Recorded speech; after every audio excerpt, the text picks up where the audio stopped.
नमस्कार दोस्तों, मैं अभिसार शर्मा। आप देख रहे हैं द प्राइम न्यूज। क्या आपने वो धमाकेदार खबर सुनी जब पूरी दुनिया थर्रा गई, जब ईरान ने अपनी छिपी हुई शक्ति को सामने ला दिया और इजराइल को एहसास ही नहीं हुआ कि ये वही ईरान है जिसे वो हमेशा कमजोर समझता था। मैं लगातार आपको हर अपडेट देता रहूंगा। उम्मीद है आप हमसे नाराज तो नहीं हैं। बिना बताए आप वीडियो को पसंद नहीं करते, सब्सक्राइब नहीं करते और यह भी नहीं बताते कि आप किस देश से हमें देख रहे हैं। खैर, आपकी मर्जी, लेकिन जो हुआ वो इतिहास के पन्नों में हमेशा के लिए दर्ज हो गया। ईरान ने सिर्फ हमला नहीं बोला, उसने इजराइल के घमंड को बिखेर दिया।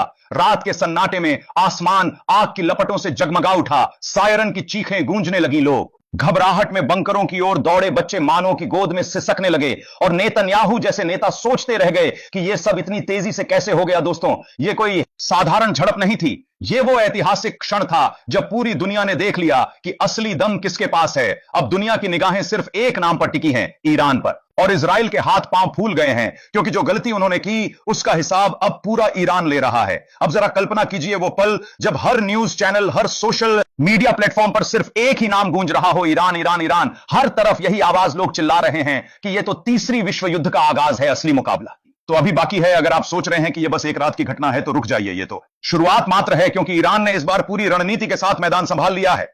दोस्तों, आपका ज्यादा समय नहीं लूंगा, कृपया अंत तक वीडियो देखते रहिए अगर आप न्याय के पक्ष में खड़े हैं, क्योंकि जो आगे आने वाला है वो पूरी दुनिया की तस्वीर बदल देगा।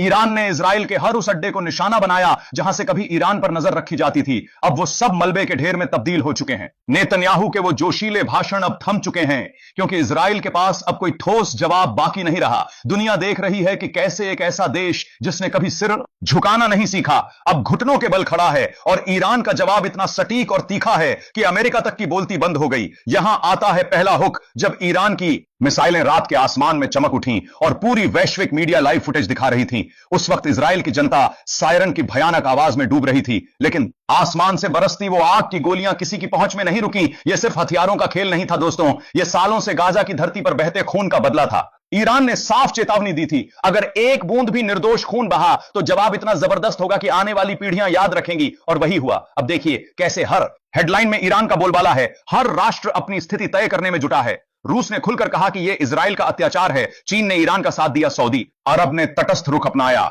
लेकिन अंदर ही अंदर हिल गया और इजराइल वो अब पूरी तरह अकेला पड़ गया। पाकिस्तान ने बिना हिचक कहा कि हम ईरान के साथ कंधे से कंधा मिलाकर खड़े हैं। ये वही पाकिस्तान है जो पहले चुप्पी साध लेता था, लेकिन अब सड़कों पर लाखों लोग ईरान के समर्थन में उतर आए। यमन, लेबनान, सीरिया, इन देशों में उत्सव का माहौल छा गया। ये अब सिर्फ सैन्य टकराव नहीं बल्कि उस लंबे अन्याय का प्रतिकार है जो फिलिस्तीन की संकरी गलियों में सालों से जारी था। नेतन्याहू के पास अब कोई रास्ता बाकी नहीं। बाकी उन्होंने खुद अपने मुल्क को इस दलदल में धकेला है और अमेरिका भी इस आग बुझाने में बेबस साबित हो रहा। ट्रंप ने बयान तो दिया, लेकिन दुनिया अब उनकी बातों पर हंस रही, क्योंकि ईरान ने वो कर दिखाया जो कभी किसी ने कल्पना भी न की हो। दूसरा हुक जब ईरान की बैलिस्टिक मिसाइलें इजराइल के केंद्र तक पहुंच गईं तो तेल अवीव की चमचमाती इमारतें धूल में लिपट गईं। वो डिफेंस सिस्टम जिसे इजराइल अपनी ताकत का प्रतीक मानता था पूरी तरह लाचार नजर आया। ईरान ने एक एक करके उन सब ताकतों को चूर चूर कर दिया जिन पर इजराइल का घमंड टिका था। अब नेतन्याहू गुमशुदा हैं। खबरें आ रही हैं कि वो किसी गुप्त सुरंग में छिपे हुए हैं और उनके कैबिनेट के सदस्य चीख चीख कर कह रहे हैं कि यह हमारी अब तक की सबसे बुरी विपत्ति है।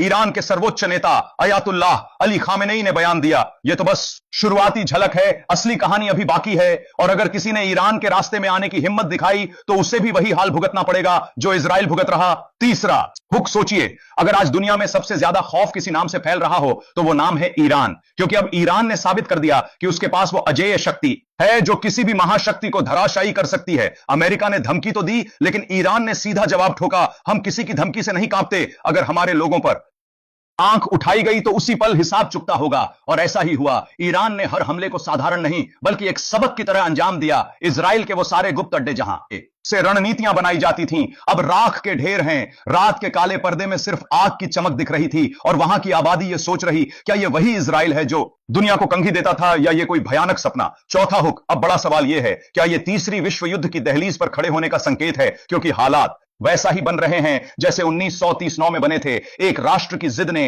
पूरी सृष्टि को युद्ध की चपेट में ले लिया था और आज वही चक्र फिर घूम रहा। फर्क सिर्फ इतना कि इस बार ईरान जैसे देश हैं जिनके पास न सिर्फ हथियारों की ताकत बल्कि हौसले की, जज्बे की और संकल्प की ताकत भी है। दुनिया कांप रही है, लेकिन ईरान शांत मुस्कान बिखेर रहा क्योंकि उसने जो वचन दिया था उसे पूरा कर दिखाया। इस वक्त हर टेलीविजन स्क्रीन पर ईरान ही छाया हुआ है और लोग फुसफुसा रहे, ये तो बस प्रारंभ है, आगे क्या होगा कोई अनुमान नहीं। इजराइल के शहरों में सन्नाटा पसर गया, बिजली गुल हो गई, लोग घरों से नाक बाहर नहीं कर पा रहे। नेतन्याहू के भाषण अब सिर्फ पुरानी रिकॉर्डिंग्स में कैद हैं। दूसरी तरफ तेहरान की सड़कें जीत के जश्न में डूबी हुई।